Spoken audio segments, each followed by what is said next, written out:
दोस्तों, कैसे हो आप सभी। उम्मीद करती हूँ कि आप सभी ठीक होंगे। आइए आज की कहानी शुरू करते हैं।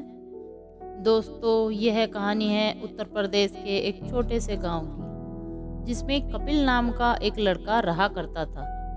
बचपन से ही पढ़ाई में होशियार कपिल अपने मम्मी पापा की आखिरी उम्मीद था। कपिल के दादा ने अपने समय में बहुत कर्ज ले लिया था, जिसको चुकाने में पापा की पूरी जिंदगी मजदूरी में निकल गई। उनके पास थोड़ी सी जमीन थी, जिससे उनका गुजारा हो रहा था। पापा की तबीयत मजदूरी करने से खराब रहती थी, पर पापा कपिल को इस बात का एहसास नहीं होने देते थे। कपिल को पढ़ाई में इतना होशियार देखकर उसके मम्मी पापा ने हर वह काम किया जिससे वह कपिल को पढ़ा पाए।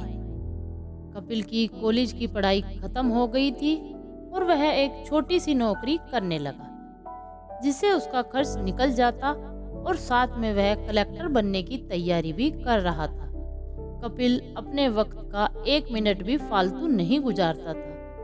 कपिल ने पूरा समय पढ़ाई और नौकरी में ही लगा दिया। कपिल के पापा को यह पता था कि वह कलेक्टर बनना चाहता है, इसलिए घर की हालत बहुत ज्यादा खराब होने पर भी उन्होंने कपिल से कभी भी इस बात का जिक्र नहीं किया और न उसको अच्छी नौकरी करने के लिए कहा।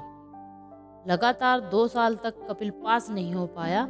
उसके बाद भी उसके पिता ने अपना घर और जमीन गिरवी रखकर कपिल को आईएएस की कोचिंग ज्वाइन कराई और उसकी नौकरी भी छुड़वा दी और केवल पढ़ाई करने को कहा। कपिल के पापा हमेशा उससे कहा करते, बेटा खेत और घर दोबारा आ जाएंगे, पर कलेक्टर दोबारा नहीं बन सकते।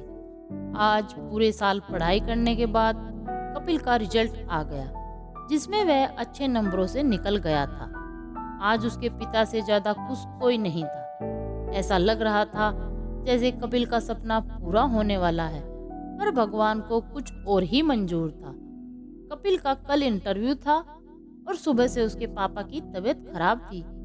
कपिल के पापा उसकी माँ से बार बार कह रहे थे कि कपिल को मत बताना, और उस दिन देर रात उनकी मौत हो गई। अब एक माँ जिसकी गोद में उसका पति गुजर गया और वह अपने दर्द को भुलाकर अपने बेटे की जिंदगी के बारे में सोच रही थी। माँ ने पड़ोसियों तक को इस बात का एहसास नहीं होने दिया कि उसका पति अब नहीं रहा। पूरी रात ऐसे रोई कि आवाज भी न निकले, और सुबह कपिल जब इंटरव्यू देने जाने लगा तब माँ और पापा के आशीर्वाद के लिए उसने माँ को कॉल किया। माँ ने पूरी हिम्मत लगा दी अपना सच छुपाने के लिए और कपिल को आशीर्वाद दिया। और जब कपिल ने पापा से बात करने को कहा तो माँ बोली, पापा अब तुमसे बात नहीं करेंगे, वह कलेक्टर से बात करेंगे। इतनी बात करके माँ ने फोन रख दिया। कपिल का जब इंटरव्यू हो गया तब उसे बताया गया कि उसके पिता की तबीयत खराब है, उसको तुरंत घर जाना है। कपिल को एक पल नहीं लगा अपने पिता की हालत समझने में। घर पहुंचकर पिता के पैरों में गिरकर वह जोर जोर से रोने लगा और कहने लगा, पापा उठो, देखो मैं कलेक्टर बन गया। आज उसके पिता को वह खुशी मिली थी जिनका उनको वर्षों से इंतजार था, पर आज वह इस दुनिया में नहीं थे। भगवान कपिल के पिता की जिंदगी में सुख लिखना ही भूल गए थे। पहले वे अपने पिता के कर्ज में जिंदगी भर मजदूरी करते रहे और फिर बेटे के सपनों में फिर घर और जमीन गिरवी रखना पड़ा।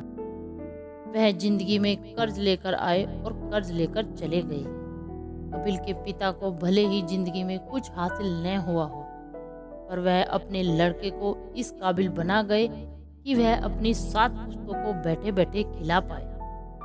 कपिल की माँ ने जो उस रात किया, जिसको करने का जज्बा बहुत कम लोगों में होता है। जब कपिल कलेक्टर बनकर घर आया तब माँ ने कपिल से कहा, बेटा तुम आज इतने बड़े बन गए हो कि हजारों गरीबों का भला कर सकते हो। जब भी तुम्हारे सामने कोई गरीब मदद मांगने आए तो अपने पिता और मेरे बारे में सोचना। मैं तुम्हारे बराबर पढ़ी लिखी और समझदार तो नहीं हूँ, पर इतना जरूर जानती हूँ कि गरीब आदमी की बहुत मजबूरी होती है। तुम कभी किसी का बुरा मत करना।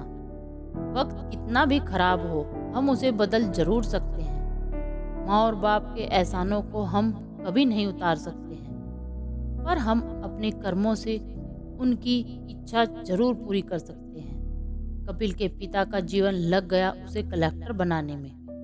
जब भी कोई किसी पोस्ट पर या जीवन में बहुत ऊपर किसी पद पर पहुंच जाता है, तब उसमें बहुत सारे लोगों की मेहनत और त्याग लगता है।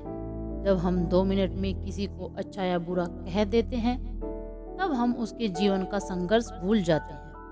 किसी अधिकारी, नेता या बिजनेसमैन को बुरा भला कहने से पहले उसके पीछे की मेहनत और त्याग के बारे में जरूर सोचें। तो दोस्तों, कैसी लगी आपको हमारी आज की कहानी? अगर कहानी पसंद आई हो तो कमेंट करें, लाइक करें, शेयर करें और अगर चैनल पर नए हो तो सब्सक्राइब करें। आप सभी का धन्यवाद।